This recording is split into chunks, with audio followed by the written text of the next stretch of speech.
வருவாய் தருணமிதுவே அழைக்கிறாரே வல்ல ஆண்டவரே சுவண்டை. வருவாய் தருணமிதுவே அழைக்கிறாரே வல்ல ஆண்டவரே இயேசு கிறிஸ்துவுடைய வெளியேறப்பெற்ற நாமத்தினாலே உங்கள் யாவருக்கும் என்னுடைய வாழ்த்துக்களை தெரிவித்துக் கொள்கின்றேன். இந்த வருஷத்தினுடைய முதல் ஓய்வு நாளிலே அவருடைய சமூகத்திலே நம்ம எல்லாரையும் கர்த்தர் ஒன்று சேர்த்து அவருடைய நாமத்தை இந்த நாளிலே போற்றும்படியாக, துதிக்கும்படியாக, அவருடைய வார்த்தைகளை கேட்கும்படியாக கர்த்தர் நமக்கு கிருபை செய்திருக்கிறபடினாலே கோடான கோடி ஸ்தோத்திரங்களையும் துதிகளையும் ஆண்டவராய் இயேசு கிறிஸ்துவுக்கு செலுத்திக் கொள்கின்றேன். நம்ம வாசித்ததான வேத பகுதியை நாம் திருப்பிக் கொள்வோம். 31வது வசனத்தை நம்ம வாசிப்போம். கர்த்தருக்கு காத்திருக்கிறவர்களோ புது பலன் அடைந்து கழுகுகளைப் போல செட்டைகளை அடித்து எழும்புவார்கள். அவர்கள் ஓடினாலும் இளைப்படையார்கள், நடந்தாலும் சோர்ந்து போகார்கள். இந்த செய்தியினுடைய தலைப்பு கர்த்தருக்கு காத்திருப்பது. இந்த வசனத்தின் மூலமாக அநேக செய்திகளை நாம் கேட்டிருக்கலாம். ஆனாலும் இந்த நாளிலே ஒரு வித்தியாசமான முறையில் இந்த செய்தியை நாம் இன்றைக்கு நாம் கேட்க இருக்கின்றோம். கர்த்தருக்கு காத்திருப்பது. கர்த்தருக்கு காத்திருப்பது அப்படின்னு சொன்னால் என்ன என்று சொல்லி நாம் பார்க்கின்ற பொழுது, கர்த்தருக்கு காத்திருப்பதினாலே ஒரு நம்பிக்கையை கர்த்தரிடத்திலிருந்து கொண்டு வரும். இந்த காத்திருப்பது ஒரு நம்பிக்கையை கடவுளிடத்திலிருந்து நமக்கு கொண்டு வரும். இன்னொரு விதத்திலே இதை சொல்ல வேண்டும் என்று சொன்னால், கர்த்தருக்கு காத்திருப்பது என்று சொன்னால் தேவனிடமாய் சார்ந்து இருப்பது என்று சொல்லலாம். இன்னொரு விதத்திலே இதை சொல்ல வேண்டும் என்று சொன்னால், கர்த்தருக்கு காத்திருப்பது என்றால் பொறுமையாக விசுவாசத்தில் இருப்பது என்று சொல்லி பலவிதங்களிலே இந்த காத்திருக்கதை குறித்து சொல்லக்கூடும். அப்படி என்று சொன்னால், கர்த்தருக்கு காத்திருக்கிறது என்று சொன்னால் எதற்காக காத்திருக்க வேண்டும் என்றால், கடவுளுடைய சித்தத்துக்காக காத்திருக்கிறது நமக்கெல்லாருக்கும் ஒரு அவசியமான ஒரு காரியம். கடவுளுடைய சித்தம் என்ன, என்னுடைய வாழ்க்கையிலே கடவுளுடைய நோக்கம்தான் என்ன என்பதற்காக காத்திருக்கக்கூடிய ஒரு காரியம்தான் காத்திருப்பது என்று சொல்லி வேதம் நமக்கு தெளிவுபடுத்துகிறத பார்க்கின்றோம். முதலாவது கர்த்தருக்கு காத்திருப்பது அப்படின்னு சொல்லி சொன்னால், தேவனிடத்திலே வாஞ்சையாய் இருப்பது. நாம் எந்த அளவுக்கு கடவுளிடத்திலே வாஞ்சையாய் இருக்கின்றோமோ, அப்படி வாஞ்சையாய் இருக்கின்ற பொழுது எந்த நோக்கத்திற்காக நம்ம காத்திருக்கின்றோமோ அந்த நோக்கத்தை தேவன் நம்முடைய வாழ்க்கையிலே நிறைவேற்றி கொடுப்பார். அதை தான் நம்ம வாசித்தோம். சங்கீதம் 42 முதல், மான்கள் நீரோடையை வாஞ்சித்து கதறுவது போல தேவனே என்னுடைய ஆத்துமா உம்மை வாஞ்சித்து கதறுகிறது என்று சொல்லி சங்கீதக்காரனாகிய தாவீது எழுதுகிறதை பார்க்கின்றோம். என் ஆத்துமா உம்மை நோக்கி வாஞ்சையோடு கூட இருக்கின்றது. ஒரு காட்டிலே ஒரு மான் தனிமையிலே இருந்து கதறுவது போல என்னுடைய ஆத்துமா உம்மை நோக்கி கதறுகிறது. ஏன் கதறுகிறது? இது தொய்ந்து போய்விட்டது. இந்த ஆத்துமா பலவீனமாகிவிட்டது. இதை பலப்படுத்தும்படியாக, உம்முடைய பலன் எனக்குள் பூரணமாய் விளங்கும்படியாக என் ஆத்துமாவானது உம்மை நோக்கி அது வாஞ்சையாய் கதறிக்கொண்டிருக்கின்றது. நீ கேட்டுக்கொண்டிருக்கிற அருமையான கர்த்தருடைய பிள்ளைகளே, நீங்களும் நானும் தேவனுடைய சித்தத்துக்காக தேவனை நோக்கி வாஞ்சையாய் இருக்க வேண்டும். என்னுடைய ஆத்துமா, என்னுடைய வாழ்க்கையிலே சில காரியங்கள் நிறைவேற வேண்டிய சூழ்நிலைகளிலே இருப்பதினாலே இந்த ஆத்துமா உம்மை நோக்கி கதறிக்கொண்டிருக்கிறது. அது உண்மையே நோக்கி கொண்டிருக்கிறது, அது உண்மையே வாஞ்சித்து கொண்டிருக்கிறது என்று சொல்லி தாவீதை போல நீங்களும் நானும் தேவன் மீது வாஞ்சை உள்ளவர்களாக இருக்க வேண்டும். ஆகினால்தான் சங்கீதக்காரன் சொல்கின்ற பொழுது, கர்த்தருடைய ஆலயத்திற்கு போவோம் என்று சொன்ன பொழுது நான் மகிழ்ச்சியாயிருந்தேன். அந்த மகிழ்ச்சியாயிருந்தேன் என்று சொல்வதற்குண்டான இன்னொரு பதம் என்னவென்று சொன்னால் வாஞ்சையாயிருக்கிறேன். மறந்துடக்கூடாது. ஆண்டவருடைய சமூகத்துக்கு போகணும் அப்படின்னு சொல்லி சொன்னால் அங்கே வாஞ்சை ஆட்டோமேட்டிக்காக வந்துடணும். தேவனுடைய சமூகத்துக்கு நான் நேரத்தோடு நான் கதறுகிறது. அதுதான் இந்த இடத்துல தாவீதினுடைய அந்த ஆத்துமா தேவனுடைய சமூகத்துக்கு நேராக கதறுகிறத பார்க்கிறோம். இப்போ நீங்களும் நானும் தேவனுடைய சமூகத்துக்கு வருவதற்கு ஆசையோடு, வாஞ்சையோடு, மகிழ்ச்சியோடு கூட என்ன செய்யணும்? வரணும்.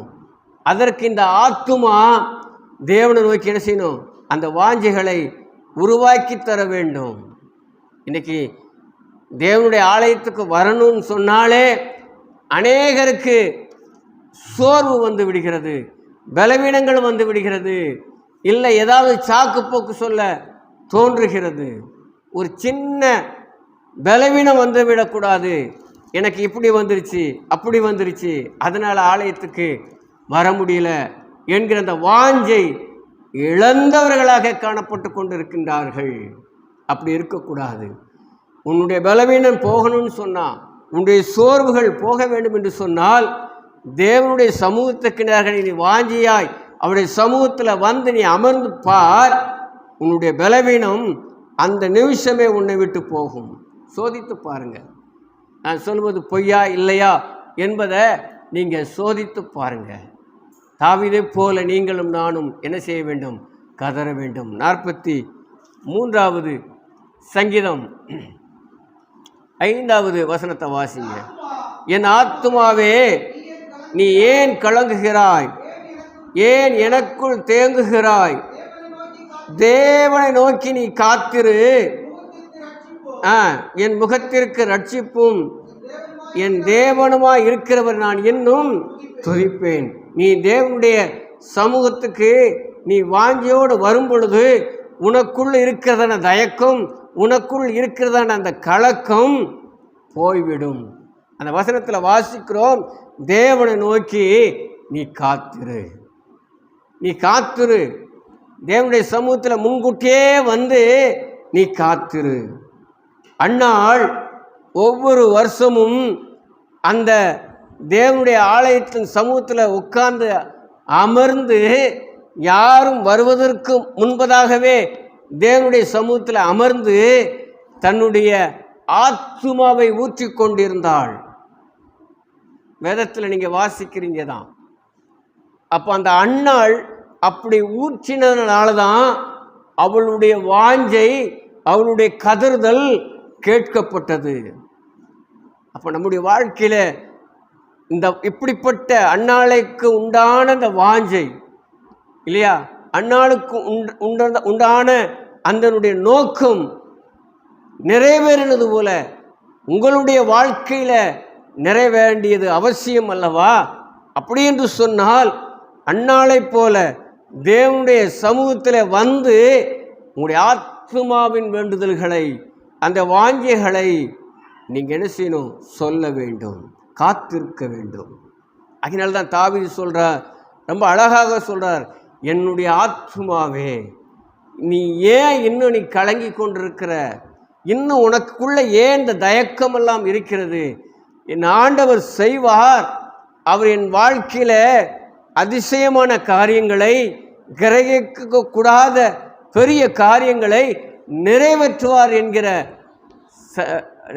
காரியங்கள் உன் உள்ளான அந்த ஆத்மாக்குள் வர வேண்டுமே ஒழிய சந்தேகங்கள் வரக்கூடாது. ஆகையினால தான் ஜீவனுள்ள தேவன் மீது என் ஆத்துமா எப்பொழுதும் தாகமாயிருக்கிறது என்று சொல்லி சங்கீதக்காரன் இந்த 42 சொல்லுகிறத நம்ம வாசிக்கின்றோம்.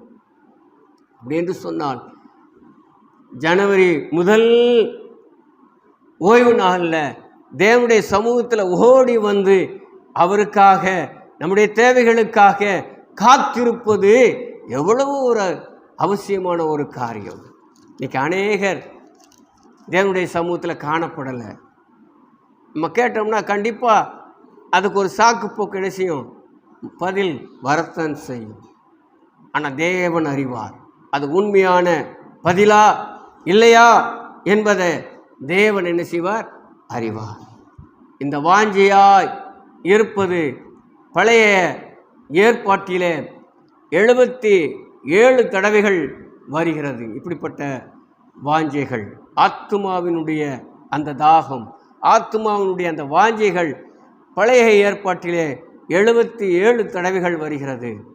புதிய ஏற்பாட்டிலே பார்க்கின்ற பொழுது இந்த வாஞ்சியாய் இருக்கக்கூடிய இந்த காரியம் 25 தடவைகள் வருகிறதாக வேதத்தில் சொல்லப்பட்டிருக்கிறது. ஆக கடவுளுடைய சமூகத்துக்கு வருவதற்கு, கடவுளை நோக்கி காத்திருப்பதற்கு இந்த ஆத்துமா எப்பொழுதும் வாஞ்சியாய் இருக்க வேண்டும். 2வது காரியம், கர்த்தருக்கு காத்திருப்பது அப்படின்னு சொன்னால் அவருடைய சத்தத்தை கேட்பது. அவருடைய சத்தத்தை கேட்பது, அவருடைய சத்தத்தை கேட்பதற்கு காத்திருக்க வேண்டும்.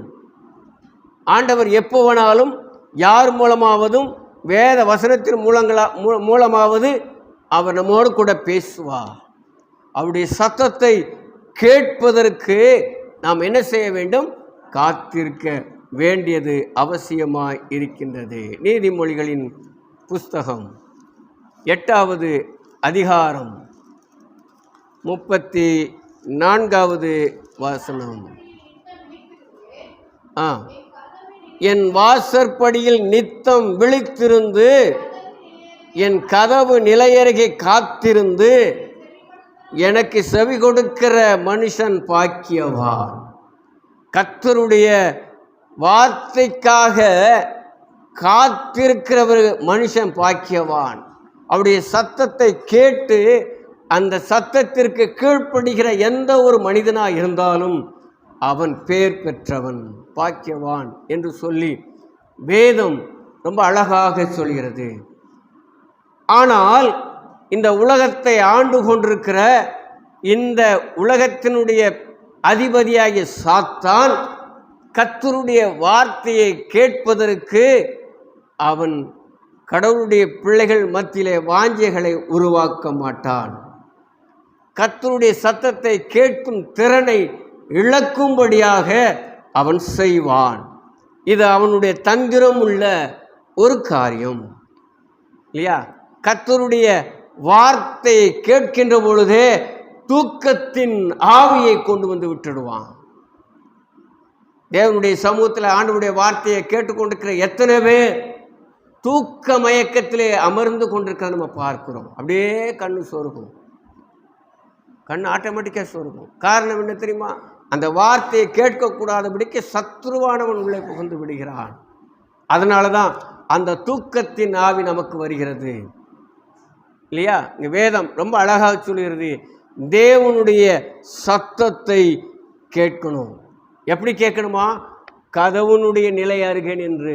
ஒட்டு கேட்கறது, ஒட்டு கேட்கறது அது அதனுடைய இன்னொரு அர்த்தம். யார் என்ன பேசுகிறா, நம்ம பக்கத்தில் இருக்கிற கேசர் பாருங்களேன், இது நம்ம வீட்டில் நடைமுறையில் நடக்கிறது தான். என்ன பேசுகிறா அப்படின்னு சொல்லிட்டு என்ன செய்யுது, கதவு பக்கத்தில் நின்று அப்படியே கேட்கறது. அந்த மாதிரி தேவனுடைய வார்த்தையை கேட்பதற்கு என்ன செய்யணுமா, இருக்கணுமா? இல்லை ஒரு புரணி பேசுகிறத இவ்வளவு கண்ணும் கருத்துமா? இல்லை, அவங்க மெதுவாகத்தான் பேசுவாங்க. அந்த மெதுவாக பேசுகிறத கேட்பதற்கு எவ்வளவோ ஒரு வாஞ்சி இருக்கிறதோ, கர்த்தருடைய வார்த்தை கேட்பதற்கு அந்த வாஞ்சி இல்லையே. இல்லை, இன்னைக்கு வாஞ்சியற்ற இதுனா இது கடைசி காலம். அதை தான் நான் சொல்ல வர்றது. கடைசி காலத்தில் இருக்கிறோம். அந்த வார்த்தையை கேட்கறதற்கு அவன் எல்லளவும் சாத்தான் நினைச்ச மாட்டான், விட மாட்டான். இன்னைக்கு அநேகருடைய உள்ளங்களும் செவிகளும் கடவுளுடைய வார்த்தைக்கு இடம் கொடுக்காதபடிக்கு இருக்கிறத நம்ம என்ன செய்கிறோம், பார்க்கின்றோம். ஏசாயா தீர்க்கதரிசன புஸ்தகம் 55வது அதிகாரம், ஏசாயா 55 2-3 வாசிங்க. நீங்கள் அப்பம் அல்லாததற்காக பணத்தையும் திருப்தி செய்யாத பொருளுக்காக உங்கள் பிரயாசத்தையும் செலவழிப்பானேன். நீங்கள் எனக்கு கவனமாய் செவி கொடுத்து நலமானதை சாப்பிடுங்கள், அப்பொழுது உங்களுடைய ஆத்துமா கொழுப்பான பதார்த்தத்தினால் மகிழ்ச்சியாயிருக்கும். உங்கள் செவியை நன்றாய் தீட்டி சாய்த்து என்னிடத்தில் வாருங்கள், என்னுடைய வார்த்தையை கேளுங்கள், அப்பொழுது உங்கள் ஆத்துமா மரணத்துக்குள்ளே போகாதபடி அது பிழைக்கும். தாவீதுக்கு அருளின நிச்சயமான கிருபைகளை உங்களுக்கு நித்திய உடன்படிக்கையாக ஏற்படுத்துவேன் என்று சொல்லி தீர்க்கதரிசியாக ஏசாயா சொல்கின்றார். கடவுளுடைய வார்த்தையை இல்லையா கேட்பதற்கு ஒரு அழகான ஒரு வார்த்தையை சொல்லுகிறத பார்க்கிறோம். நீங்கள் அப்பம் இல்லாததற்காக என்ன செய்ய, பணத்தையும் திருப்தி செய்யாத பொருளுக்காக உங்கள் பிரயாசத்தை எவ்வளவு செலவு பண்ணுறீங்க, ஆனால் என்னுடைய வார்த்தையை கேட்பதற்கு கொஞ்சம் கூட செலவு பண்ண மாட்டேங்கிறீங்களே. செலவுனா நேரம். இங்கே பணத்தெல்லாம் ஆண்டவர் கேட்கல, உங்கள் நேரத்தை அவருடைய வார்த்தையை கேட்பதற்கு நீங்கள் செலவு செய்ய மாட்டேங்கிறீங்களே அப்படின்னு சொல்கிறார். உண்மைதானே? வேதவசனம் என்றைக்கும் பொய் சொல்லாது. கர்த்தருடைய வார்த்தையை கேட்பதற்கு அவ்வளோ ஒரு வாஞ்ச நினைச்சணும் இருக்கணும். நீங்கள் நலமானதை சாப்பிடுங்க, இந்த வார்த்தையை சொல்கிறார். நலமான சாப்பாடு இந்த வேத வசனத்தான் தான். இந்த வேத வசனத்தை நீங்கள் சாப்பிடுங்க, அப்பொழுது உங்கள் ஆத்மா எப்படி இருக்குமா, கொழுப்பாக இருக்கும். கொழுப்பும் இனத்தையும் கொழுப்பையும் உண்டது போல சங்கீதத்தில் வாசிக்கிறோம். அப்போ இந்த வேத வசனம் எப்படி இருக்குமா, நம்முடைய ஆத்மாவுக்கு கொழுப்பை சாப்பிட்டது போல இருக்கும். செய்கிறோமா? காலையில் எழுந்திருச்சு வேத வசனத்தை நம்ம படிக்கின்றோமா?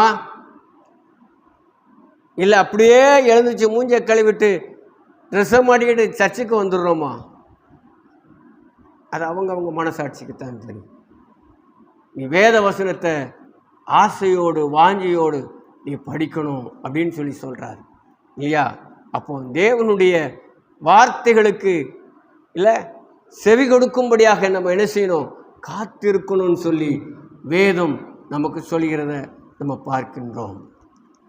இன்னொரு வசனத்தை வாசிங்க. 2 தீமோத்தேயின் புஸ்தகம் 3வது அதிகாரம், 2 தீமோத்தேயு 3வது அதிகாரம் 16-17. வேத வாக்கியங்களெல்லாம் தேவ ஆவியினால் அருளப்பட்டிருக்கிறது. தேவனுடைய மனுஷன் தேறினவனாகவும் எந்த நற்கிரியும் செய்ய தகுதி உள்ளவனாகவும் இருக்கும்படியாக அவைகள் உபதேசத்துக்கும் கடிந்து கொள்ளுதலுக்கும் சீர்திருத்தலுக்கும் நீதியை படிப்பிப்பதற்கும் பிரயோஜனமுள்ளதாக இருக்கிறது. ஆகினாலே அந்த வார்த்தைக்கு கீழ்ப்படிங்க, அந்த வார்த்தைக்கு செவி கொடுங்க, அந்த வார்த்தைக்கு காத்திருங்க அப்படின்னு வேதம் சொல்கிறது. இந்த வேத வசனம் கடவுளால் அருளப்பட்டது என்று சொல்லி வேதம் சொல்கிறது. கடவுளால் ஏவப்பட்ட பரிசுத்தவான்களால் எழுதப்பட்ட புஸ்தகம் தான் அந்த வேத புஸ்தகம். இது இல்லை எப்படி இருக்குன்னு சொன்னால், மனுஷன் தேறினவனாக இருக்க இந்த வேத வார்த்தைகள் பயன்படுகிறது. எல்லாம் எந்த விதமான நற்கிரியைகளை நல்ல காரியங்களை செய்யும்படியாக இந்த வேத வசனம் ஒவ்வொரு மனுஷனையும் ஏவுகிறத பார்க்கிறோம். ஒரு தகுதியுள்ள, ஒரு மரியாதைக்குரிய, ஒரு கணத்துக்குரிய மனிதனாக இந்த வேத வசனம் மாற்றுகிறது. இது நமக்கு நல்ல உபதேசத்தை கொடுக்கின்றது. இந்த வேத வசனத்தின் மூலம் கடிந்து கொள்ளக்கூடிய ஆலோசனைகள் இந்த வேத வசனத்தில் கிடைக்கிறது. நீதியை அது நமக்கு படிப்பித்து காட்டுகிறது. ஆகையினால தான் இது நமக்கு பிரயோஜனமாக இருக்கிறது என்பதற்காக இந்த வேத வசனத்தை கேட்கும்படி இனி என்ன செய்ய காத்திரு என்று சொல்லி வேத வசனம் நமக்கு சொல்கிறது. அப்படி என்று சொன்னால் வேத வசனத்தை கேட்பதற்கு ஆவலாக இல்லையா தன்னுடைய செவிகளை நம்ம திறந்து வைக்க வேண்டும். மூன்றாவது காரியமாக காத்திருப்பது என்று சொன்னால் என்ன அப்படின்னு பார்த்தோம்னு சொன்னால், மத்தேயு எழுதின சுவிசேஷம் 26வது அதிகாரம் 41வது வசனம், நீங்கள் சோதனைக்கு உட்படாதபடிக்கு விழித்திருந்து ஜெபம் பண்ணுங்கள், ஆவி உற்சாகம் உள்ளதுதான், மாம்சமோ பலவீனம் உள்ளது என்றார். காத்திருப்பது என்று சொன்னால் விழிப்புணர்வாக இருப்பது, எப்பொழுதும் விழித்திருப்பது தான் காத்திருப்பது. உண்மைதானே? இப்போ நம்ம எதுக்காக நம்ம காத்திருக்கிறோம்? யாரால் சொல்ல முடியும்? நம்ம இப்போ காத்திருக்கிறோம் அப்படின்னு சொன்னால் எதுக்காக காத்திருக்கிறோம்? ஒரு முக்கியமான விஷயம். ஆமேன். கடவுளுடைய வருகைக்காக காத்து கொண்டிருக்கின்றோம். அதுதான் முக்கியமானது. அப்போ கடவுளுடைய வருகை சமயமாக இருக்கிறதுனால நாம் எப்படி இருக்கணும்? விழிப்புணர்வு உள்ளவர்களாக இருக்கணும். ஏன்னு சொன்னால் வேதம் சொல்லுது, பேதுருவின் 1 பேதுரு 5வது அதிகாரம் 7வது, உங்கள் கவலைகளெல்லாம் அவர் மேலே வைத்து விடுங்கள், தெளிந்த புத்தி உள்ளவர்களாக இருங்க,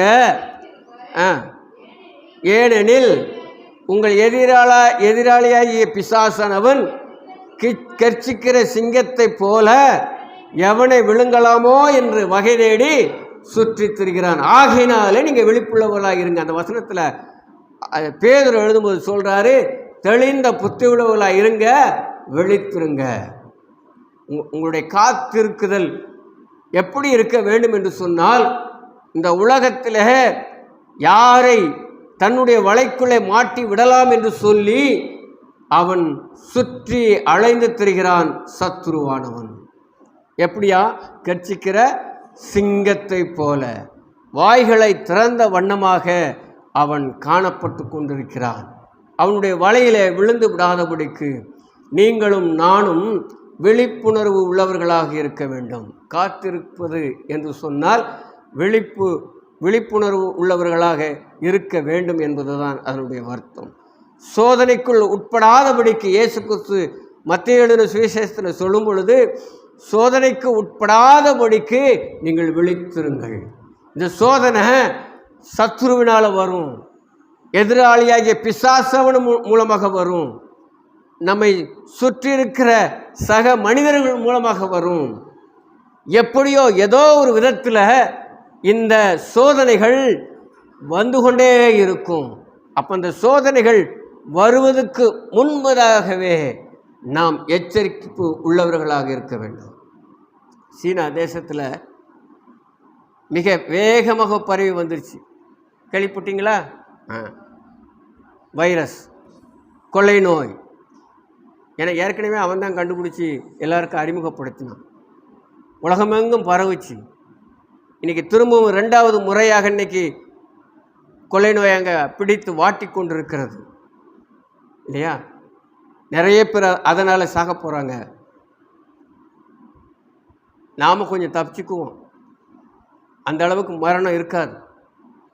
ஆகினால இப்படிப்பட்ட சோதனைகளில் நம்ம தப்பிக்க வேணும்னு சொன்னால் நம்ம எப்பொழுதும் என்ன செய்யணும்? உள்ளவர்களாக இருக்க வேண்டும். எப்பொழுதும் விழிப்புள்ளவர்களாக நம்ம என்ன செய்யணும்? இருக்க வேண்டும். அப்போது அப்படின்னு சொன்னால் நீங்கள் என்ன செய்யுங்க? ஜெபம் பண்ணுங்க. விழித்திருந்து சோர்ந்து போகாமல் நீங்கள் என்ன செய்யணும்? ஜெபம் பண்ணணும். லூக்கா எழுதின சுவிசேஷம் 18வது அதிகாரம் 1 வசனத்தை வாசிங்க. சோர்ந்து போகாமல் எப்பொழுதும் ஜெபம் பண்ணி கொண்டிருங்கள். போதும். சோர்ந்து போகாமல் எப்பொழுதும் நீங்கள் என்ன செய்யுங்க? ஜெபம் பண்ணி கொண்டிருங்க. விழிப்புணர்வாக இருங்க. நீங்கள் சோதனைக்கார உங்களை சோதிக்கப்படாமல் இருக்கணும்னு சொன்னால் நீங்கள் உங்களுடைய இந்த ஆத்துமா எப்பொழுதும் ஜெப நிலையில் என்ன செய்யணும்? இருந்து கொண்டே இருக்கணும். வேத வசனங்கள் உங்களுக்குள்ள புதைந்து கிடக்கணும். இந்த எதிராளியை விரட்டி அடிப்பதற்கு இந்த ஜெபமும் இந்த வேத வசனமும் ரொம்ப அவசியம். வேத வசனத்தை கொண்டே இந்த சாத்தானை விரட்டணும். அதுக்காகத்தான் வேத வசனமும் ஜெபமும். இன்னைக்கு ரெண்டையுமே மனுஷன் மறந்து போயிருக்கின்றான். வேதத்தை மறந்தா உன் பிள்ளைகளை மறந்துடுவேன். ஓசியா தீர்க்கதரிசியின் மூலமாக சொல்கிறார் ஆண்டவர். நீ வேதத்தை மறந்தால் உன் பிள்ளைகளை நான் மறப்பேன். எவ்வளோ ஒரு பயங்கரமான ஒரு வார்த்தை. இன்னைக்கு இந்த மனிதர்கள் இப்படிப்பட்ட வார்த்தைகள் எல்லாம் சிந்திப்பது கிடையாது. ஆகினால தான் சாத்தான் எளிமையாக அவனுடைய வலைக்குள்ளாக அவன் இழுத்து கொள்கின்றான். காரணம் என்ன? நாம் விழிப்பு இல்லாத மக்களாக இருக்கிறபடினால தான் இப்படிப்பட்ட ஒரு நிலைமைகள் வருகிறது. 1 கொரிந்தியர் 16வது அதிகாரம் 13வது வசனம். விழித்திருங்கள், விசுவாசத்தில் நிலைத்திருங்கள், புருஷராயிருங்கள், திடன் கொள்ளுங்கள். நான் அழகான ஒரு வார்த்தையை பவுல் எழுதுகிறார் பார்த்தீங்களா? விழித்திருங்கள். அதே நேரத்தில் நீங்கள் எப்படி இருங்க? என்னை ஒன்றும் அணுகாது, என்னை சேதப்படுத்தாது. விசுவாசமாக நீங்கள் என்ன செய்யுங்க? இருங்க. அதே நேரத்தில் என்ன செஞ்சிடாதீங்க? விழுந்துடாதீங்க, நிலைத்திருங்க. விசுவாசம் இருந்தால் மட்டும் போதாது, அந்த விசுவாசம் நழுவி விடாதபடிக்கு அதிலே நீங்கள் நிலைத்து இருங்கள். அப்புறமா புருஷராயிருங்க. இல்லை, புருஷன்னா என்ன சொல்லுங்க? புருஷனா என்ன? கல்யாணம் பண்ணவன் தான் புருஷன் இல்லை. ஆம்பளைங்க யார்? எல்லாருமே யார் தான்? புருஷன்தான். அப்போ புருஷன்னா வீரனுக்கு அழகு. வேதவசனம் சொல்லுது புருஷராக இருங்கள்னா நீ எப்படி இருக்கணும்? இராணுவத்தில் இருக்கிறவங்க எப்படி இருப்பாங்க? எந்த நேரமும் தூங்கிட்டு இருக்க மாட்டாங்க. எப்போதுமே அவங்க விழிப்புணர்வாக இருப்பாங்க. எதிரிகள் எப்போது நம்மளை தாக்கிடுவானோ என்ன அவன் என்ன செய்வான்? ரொம்ப கண்காணிச்சு கொண்டு இருப்பான். அவன் தான் புருஷன். அப்போ இந்த இராணுவ வீரனை போல நம்ம எப்படி இருக்கணும்? புருஷராக இருக்கணும். புருஷரான பொண்டாட்டிக்கு புருஷனாக இருக்கிறது கிடையாது. சரியா? இந்த இராணுவ வீரரை போல வீரமிக்கவர்களாக, திறமை மிக்கவர்களாக, பலசாலிகளாக இருப்பது தான் புருஷ லட்சணம். நம்ம தமிழில் சொல்லுவாங்க புருஷ லட்சணமாக இருக்கணும் அப்படின்ட்டு, இல்லையா? அப்போ நம்ம என்ன எப்படி இருக்கணுமா? புருஷராக இருக்கணும். அதே நேரத்தில் எப்படி இருக்கணுமா? திடனாக இருக்கணும். சாவு வந்தால் கூட நான் எதிர்கொள்ளுவேன், இல்லையா? அதனால தான் இராணுவ வீரனான உதாரணமாக நாங்கள் கொடுத்தேன். அப்போது நாம் எப்பொழுதும் விழிப்புணர்வு உள்ளவர்களாக இருக்க வேண்டும். காத்திருக்குதல் அப்படின்னு சொன்னால் விழிப்புணர்வாக இருப்பது. அடுத்தது காத்திருப்பது அப்படின்னு சொன்னால் என்ன அப்படின்னு சொன்னால் தேவனுக்காக வாழ்வது. தேவனுக்காக வாழ்வது. கலாத்தியரின் புஸ்தகம்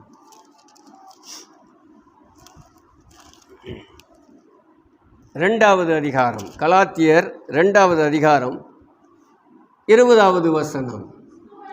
கிறிஸ்துவுடனே கூட சிலுவையில் அறையப்பட்டேன், ஆயினும் பிழைத்திருக்கிறேன். இனி நான் அல்ல, கிறிஸ்துவே எனக்குள் பிழைத்திருக்கிறார். நான் இப்பொழுது மாம்சத்தில் பிழைத்திருக்கிறதோ என்னில் அன்பு கூர்ந்து எனக்காக தம்மைத்தாமே ஒப்பு கொடுத்த தேவனுடைய குமாரனை பற்றி விசுவாசத்தினாலே பிழைத்திருக்கிறேன். இல்லை, நல்லா அருமையான ஒரு வார்த்தையை பவுல் கொரிந்து சபைக்கு எழுதுகின்ற பொழுது எழுதுகிறத இங்கே நாம் பார்க்கிறோம். கடவுளுக்காக ஜீவிப்பது அப்படின்னு சொல்லும் பொழுது நம்ம என்ன செய்யணுமா? கிறிஸ்துவுடனே கூட சிலுவையில் அறையப்பட்டவர்களாக இருக்க வேண்டும். கிறிஸ்து எதற்காக சிலுவையில் அறையப்பட்டார்?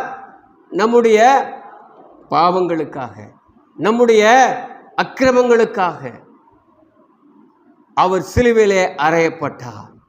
அப்படி என்று சொன்னால் விசுவாசத்திலையும் நம்முடைய நம்பிக்கையிலையும் கிறிஸ்துவோடு கூட சிலுவையில் நம்ம ஒவ்வொருவரும் என்ன செய்யணும்? அறையப்பட வேண்டும். அந்த விசுவாசம் நமக்குள்ள ஆழமாக இருக்கணும். அந்த விசுவாசம்தான் நானும் கிறிஸ்துவோடு கூட சிலுவையில் அறையப்பட்டிருக்கிறேன். அந்த ஆழமான விசுவாசம் ஒவ்வொருத்தருக்கும். நமக்காக கிறிஸ்து அறையப்பட்டு விட்டார், உண்மைதான். ஆனாலும் பவுல் சொல்கின்றது போல நீங்களும் நானும் சிலுவையில் அறையப்பட வேண்டும். எப்படி? விசுவாசத்தின் மூலமாக. விசுவாசத்தின் மூலமாக நீங்களும் நானும் சிலுவையில் அறையப்பட்டு அவருக்குள் பிழைக்கணும். அது எப்படி? அதுதான் ஞான ஸ்நானத்துக்குள்ளாக சிலுவையில் அறையப்பட்டு அவர் எப்படி உயிர் தெழுந்தாரோ அதுபோல நீங்களும் விசுவாசத்தினாலே அவரோடு கூட மரித்தவர்களாக, விசுவாசத்தினாலே அவரோடு கூட எழுப்பப்பட்டவர்களாக என்ன செய்ய வேண்டும்? இருக்க வேண்டும். அதற்காகத்தான் ஞான ஸ்நானத்தை நமக்கு ஆண்டவர் ஒரு கட்டளையாக கொடுத்திருக்கிறத நம்ம பார்க்கின்றோம். ஆகினாலே அவர் சொல்லுகின்றார், கிறிஸ்துவே எனக்குள் பிழைத்திருக்கிறார். நான் இப்பொழுது மாம்சத்தில் பிழைத்திருக்கிறதோ என்னில் அன்பு கூர்ந்து எனக்காக தம்மைத்தாமே ஒப்பு கொடுத்த குமாரனை பற்றும் விசுவாசத்தினாலே பிழைத்திருக்கிறேன். ரொம்ப முக்கியம் அந்த விசுவாசம்.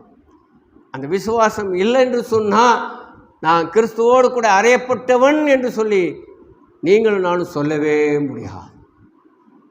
விசுவாசத்தினாலே நீங்கள் என்னுடைய பாவம், என்னுடைய அக்கிரமம் இயேசு கிறிஸ்து சிலுவையிலே அறைந்தார் என்று சொல்லி அந்த விசுவாசம் நமக்குள்ளே இருக்க வேண்டும். அந்த விசுவாசத்தினாலே கிறிஸ்து எப்படி எழுந்தாரோ நானும் எழுந்திருக்கிறேன் என்று சொல்லி உங்களால் என்னால் சொல்லணும் வேண்டும் என்று சொன்னால் இந்த வசனத்தை நம்ம கண்டிப்பாக விசுவாசித்து ஆகவே வேண்டும், இல்லைங்களா? அப்போ அது மாத்திரமல்ல, நீ கிறிஸ்துவுக்குள் அறையப்பட்டவனாய் இருப்பே என்று சொன்னால் தேவனுடைய வார்த்தைகளை எங்கும் பிரசித்தப்படுத்த வேண்டும், எங்கும் சொல்ல வேண்டும், எங்கும் தைரியமாய் அதை குறித்து சொல்ல வேண்டும். பயந்தாங்குழி சொல்ல மாட்டான். தைரியமாக இருக்கிறவங்க, விசுவாசத்தில் தைரியமாக இருக்கிறவங்க, விசுவாசத்தில் நம்பிக்கை கொண்டவர்கள் கிறிஸ்துவோடு கூட நான் அறையப்பட்டேன் என்ற வார்த்தைகளை பிரசித்தப்படுத்துவார்கள். எனக்காக அவர் பாடுபட்டார், எனக்காக அவர் சிலுவையில் அறையப்பட்டார் என்று சொல்லி பிரசித்தப்படுத்துவார்கள். விசுவாசத்தில் நம்பிக்கைக்குரியவர்கள். லூக்கா எழுதின சுவிசேஷம் 8வது அதிகாரம் 39வது வாக்கியம். இயேசு அவனை நோக்கி, நீ உன் வீட்டுக்கு திரும்பி போய் தேவன் உனக்கு செய்தவைகளை எல்லாம் அறிவி என்று சொல்லி அவனை அனுப்பிவிட்டார். அந்தப்படி அவன் போய் இயேசு தனக்கு செய்தவைகளை எல்லாம் பட்டணத்தில் எங்கும் பிரசித்தப்படுத்தினான் என்று சொல்லி பார்க்கிறோம். பிசாசு பிடித்தவனுடைய ஒரு வரலாறு இது. அவனுடைய பிசாசு, அவனுக்குள் இருந்த பிசாசின் ஆவி அவனை விட்டு போன பிற்பாடு இல்லையா, இயேசு கிறிஸ்து அவனிடத்தில் சொல்லுகிறதான ஒரு வார்த்தை தான், உன் வீட்டுக்கு நீ திரும்பி போ, தேவன் கடவுள் உனக்கு செய்த எல்லா காரியங்களையும் போயிட்டு சொல்லு. அப்போ இந்த இடத்துல அவன் போய் சொல்ல வேண்டும் என்று சொன்னால் அவனுக்கு நேர்ந்த காரியத்தை அவன் விசுவாசிக்க வேண்டும், அவன் நம்ப வேண்டும், அவனுக்குள்ள ஒரு தைரியம் வேண்டும். இது இருந்தால் மட்டுமே தான் அவன் வெளியே போய் சொல்ல முடியும், இல்லைன்னா சொல்ல முடியாது. அப்போ இந்த இடத்துல காத்திருப்பது என்று சொல்லும் பொழுது இல்லையா, கடவுளுக்காக வாழ்வது. அப்போ கடவுளுக்காக நீ வாழ வேண்டும் என்று சொன்னால் கடவுளுடைய வார்த்தைகளை, கடவுள் உனக்கு செய்ததை, கடவுள் உனக்கு செய்த நன்மைகளை கண்டிப்பாக நீ சொல்லியாக வேண்டும். நம்ம சொல்லாமல் இருக்கக்கூடாது. இங்கே அதைத்தான் சொல்கிறார், உனக்கு செய்த நன்மைகளை போய் எல்லாருக்கும் போய் சொல்லு, பிரசித்தப்படுத்து அப்படின்ட்டு ஆண்டவர் சொல்கிறார். நீங்களும் நானும் என்ன செய்கிறோம்? ஆண்டவர் செய்த காரியங்களை சொல்கின்றோமா? என் ஆத்துமாவே இல்லையா கர்த்தரை ஸ்தோத்திரி, என் முழு உள்ளமே அவருடைய பரிசுத்த நாமத்தை ஸ்தோத்திரி, என் ஆத்துமாவே கர்த்தரை ஸ்தோத்திரி, அவர் செய்த சகல உபகாரங்களையும் நன்மைகளையும் மறவாதே.